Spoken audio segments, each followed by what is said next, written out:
Hello दोस्तों, नमस्कार। Umed technical YouTube channel के माध्यम से समस्त ईपीएस 95 पेंशनर्स भाई बंधु आप सबका हमारे नई वीडियो में स्वागत है। दोस्तों, आज हम बात करने वाले हैं कि ऑनलाइन मेल के माध्यम से एनएससी के टीम के द्वारा एक मीटिंग रखा गया था। माननीय प्रधानमंत्री जी से लेके जितनी भी राजनीतिक पार्टियां हैं, साथ ही साथ ईपीएस 95 का जो पेंशन से संबंधित मामला है कि कौन सी रणनीति के तहत ईपीएस 95 पेंशनर्स को पेंशन की उच्च राशि मिलेगी, इस पे पूरी तरह से डिस्कस हो चुका है। यानी कि जो एक प्लान होना चाहिए, प्लान बन चुका है। ईपीएस 95 पेंशनर्स को पेंशन मिलने के लिए किन किन बिंदुओं को मुख्य रूप से टारगेट किया गया है, यानी कि किन किन बिंदुओं पे पूरी तरह से फोकस करके उस पर काम किया जा रहा है एनएससी की टीम के द्वारा, वो बिंदु के साथ में मैं यहाँ पे उपस्थित हूँ आपके साथ में। और आज जो तो मैं उन्हीं बिंदुओं के ऊपर आप लोगों के साथ में डिस्कस करूंगा। यानी कि कुल मिला के ईपीएस 95 पेंशनर्स को पेंशन जो मिलना है वह निश्चित हो चुका है, तय हो चुका है। एनएससी की टीम के द्वारा एक जो महत्वपूर्ण अब कदम उठाना चाहिए वो कदम उठाया जा चुका है। जो रणनीति की बात हो रही थी इतने दिनों से कि किस रणनीति के तहत ईपीएस 95 पेंशनर्स को पेंशन मिलेगी, वह रणनीति बन चुकी है। बस उसे इंप्लीमेंट करना है, यानी कि उसी के अनुसार अब आगे कदम बढ़ाना है। तो उनमें से सबसे पहले मैं आपको बता दूं कि ऑनलाइन मीटिंग का एक जो वीडियो है वो वीडियो भी पीछे बैकग्राउंड में आप लोग देखे होंगे। इस वीडियो को मैं आप लोगों के समक्ष प्रस्तुत कर दूंगा, अभी प्रस्तुत कर दूंगा। इस वीडियो के बाद हमारा वही वीडियो आएगा। तो दोस्तों, अगर चैनल को सब्सक्राइब नहीं किए हैं तो चैनल को सब्सक्राइब कर लें, क्योंकि ये वीडियो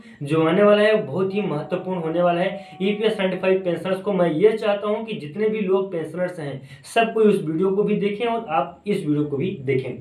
तो सबसे पहले मैं आपको बता दूं कि जो एनएससी की टीम है और साथ ही साथ जो ईपीएस 95 पेंशनर्स है, काफी ज्यादा सीबीटी मेंबर्स से गुस्सा है।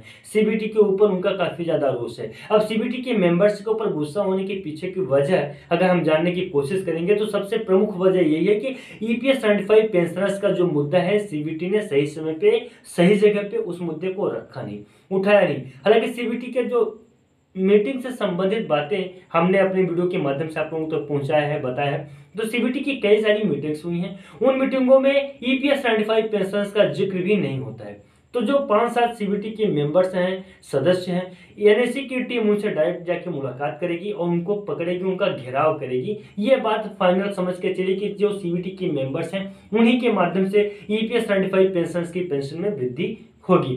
अब जो दूसरा नंबर का टॉपिक है वो बहुत ही महत्वपूर्ण टॉपिक है, क्योंकि जो माननीय प्रधानमंत्री जी पर एनएससी की टीम के द्वारा काफी ज्यादा भरोसा किया जा रहा है, काफी ज्यादा भरोसा दिखाया जा रहा है। हालांकि पेंशनर्स माननीय प्रधानमंत्री जी के बारे में मतलब कि तरह तरह की बातें करते हैं कि माननीय प्रधानमंत्री जी की वजह से ईपीएस 95 पेंशनर्स को पेंशन नहीं मिल पा रही। लेकिन एनएससी की टीम के द्वारा माननीय कमांडर साहब ने खुद स्वयं इस बात को कहा है कि माननीय प्रधानमंत्री जी हमेशा से हमारे साथ में है। देखिए क्या होता है कि कुछ एक जो अनुकूल और एक विपरीत, तो विपरीत वाली बात नहीं, अनुकूल वाली बात अगर आप सोचेंगे यहाँ पे तो देखिए माननीय प्रधानमंत्री जी एक बार नहीं बल्कि दो बार एनएससी की टीम के साथ में मुलाकात की है। आपको ही मालूम है, हमें भी मालूम है। तो अभी एनएससी की टीम ये बोल रही है कि अगर सीबीटी की जो सदस्य हैं, मेंबर्स हैं, उनके मुद्दे को, उनके बात को सामने रखते हैं तो माननीय प्रधानमंत्री जी से उस बात को मान्य करवाने की जिम्मेदारी एनएससी की टीम की होगी। यानी कि अगर जो एक रास्ता बनाना है सीबीटी के सदस्यों के माध्यम से, ईपीएफओ के माध्यम से और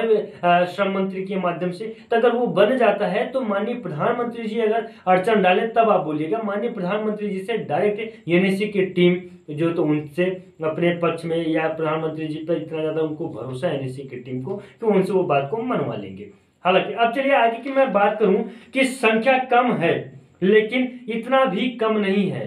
ये मंत्री मिनिस्टर्स के लिए एनएससी के टीम के द्वारा बात किया जा रहा है। जो ईपीएस 95 पेंशनर्स है उन्हें बताया जा रहा है, उन्हें जागृत किया जा रहा है उन्हें कि आपकी जो संख्या बल है 67 लाख ईपीएस 95 पेंशनर्स हैं।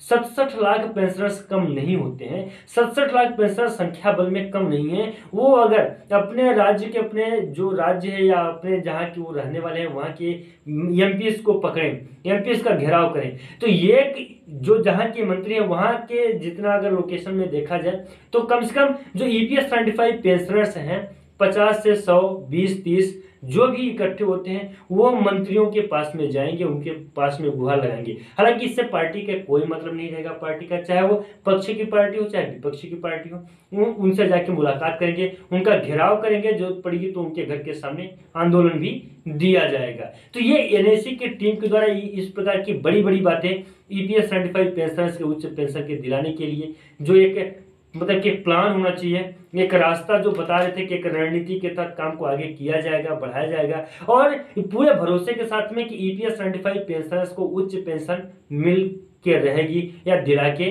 रहेंगे। उनका कहना यह भी है कि जो भारत के जो प्रमुख नागरिक हैं, श्रेष्ठ भारत जिसे हम श्रेष्ठ भारत कहते हैं, प्रमुख नागरिक हैं, वो अगर मर रहा है तो मरने के टाइम पे ईपीएस 95 जो पेंशनर्स है उस देश को श्राप दे के ना जाए, आशीर्वाद दे के जाए, ताकि ये देश तरक्की करे, आगे बढ़े। श्रापित करके इस देश को ना जाए। ईपीएस 95 पेंशनर्स को उनका अधिकार मिलना चाहिए, क्योंकि अब देखिए श्रापित का मतलब है कि ईपीएस 95 पेंशनर्स इधर उधर की बातें करके ना जाए, उन्हें उनका अधिकार मिल जाए, वो देश को हमेशा आशीर्वाद दे के ही जाएंगे, क्योंकि वो देश भी उनका है। ईपीएस 95 पेंशनर्स का देश है, पूरे जीवन काल को उन्होंने इस देश में गुजारा है, अपनी पूरी जिंदगी को देश में गुजारा है, और उस जिंदगी से विदा ले रहे हैं। उस जिंदगी में अब दोबारा वापस आने का कोई रास्ता नहीं है। इस शरीर से उस आत्मा का फिर से मिलन नहीं होगा। आप सब जानते हैं कि शरीर और आत्मा के मिलन जब होता है वही होता है प्राण। ये शरीर तभी चलती है क्योंकि इसके अंदर भी हमारी आत्मा है। शरीर को ही छोड़ के आत्मा विदा हो लेती है, और आप सबको मालूम है गीता के अनुसार कि शरीर की जो आत्मा है वो कपड़े की तरह एक शरीर से फिर दूसरा शरीर को धारण कर लेगी। आत्मा अमर होती है, अजय होती है। लेकिन जो मरने वाली बात है, श्रापित वाली बात है, इस प्रकार से माननीय कमांडर साहब ने समझाया है। आगे के जो पॉइंट है वो बहुत ही महत्वपूर्ण है कि आत्मशक्ति, आत्मबल, मेहनत करके ईपीएस 95 पेंशन जिस शिखर पे पहुंचे हैं, जहां पे पहुंचे हैं भी मेहनत करके आत्मशक्ति के साथ में, तो अपने आत्मबल को, आत्मशक्ति को न खोएं। एक रामायण की एक कहानी आपको याद होगी हनुमान जी के बारे में, कि हनुमान जी ने भी अपनी आत्मशक्ति को भूल गए थे। फिर उन्हें अचानक जो तो जामवंत जी के माध्यम से आत्मशक्ति को उनको बताया जाता है, तब वो जो तो सीता माता की पता लगाने के लिए एक ही छलांग में समुद्र को भी लांग जाते हैं। उसी प्रकार से आत्मशक्ति है। आपने इतने बड़े बड़े पहाड़ तोड़े हैं, आपने भारत को विकसित करने में, आपने कंपनियों में काम करने 30 साल तक एक ही कंपनी में रह के सर्विस दिया है, तो आप अगर वहां काम कर सकते थे, आज भी यहाँ काम कर सकते हैं। यहाँ पे आपके पेंशन से संबंधित मामला जुड़ा हुआ है। इस प्रकार के आत्मबल और आत्मशक्ति को भर रहे हैं, सचेत कर रहे हैं। ईपीएस 95 पेंशनर्स के अंदर में एक ऊर्जा स्रोत भर रहे हैं एनएससी के टीम के द्वारा। मुझे तो बहुत अच्छा लगा, उनके जो भी ये डिसीजन है, गाइडलाइन से बहुत अच्छा लगा। जो फाइनल और महत्वपूर्ण कदम एनएससी के टीम के द्वारा उठाया जाएगा वो है ईपीएफओ का घेराव करेंगे। जरूरत पड़ेगी तो ईपीएफओ के कार्यालय के सामने आंदोलन करेंगे। उनका कहना यह है कि जो अभी दिल्ली में त्रिपक्षीय मीटिंग हुआ था, मैंने उसके ऊपर भी वीडियो बनाया था, आप लोगों से डिस्कस भी किया था उसके ऊपर प्रॉपर तरीके से वीडियो बना के। तो मैं बताया था कि जो आरटीआई का रिपोर्ट के अनुसार जो उनके एडवाइजर साहब थे, उन्होंने पूरा जो चाहे सेंटर से आए हो चाहे कहीं से भी आए हो, उन्होंने जो पैसे के बारे में बताया थे कि ईपीएफओ बोलता है कि हमारे पास इतना ज़्यादा बजट नहीं है कि हम ईपीएस 95 पेंशनर्स को उनकी बढ़ी हुई राशि का पैसा दे सके। तो उन्होंने पूरे अच्छी तरीके से, कविश डागे जी हैं, तो कविश डागे जी ने पूरे अच्छे तरीके से उनको समझा दिया था कि आपके यानी कि ईपीएफओ के पास में इतना पैसा है कि बिना किसी सरकारी खजाने का या सरकारी जो तो सपोर्ट के ईपीएफओ ईपीएस 95 पेंशनर्स को उच्च पेंशन की राशि मुहैया करा सकता है। इतना उसके पास पैसा है।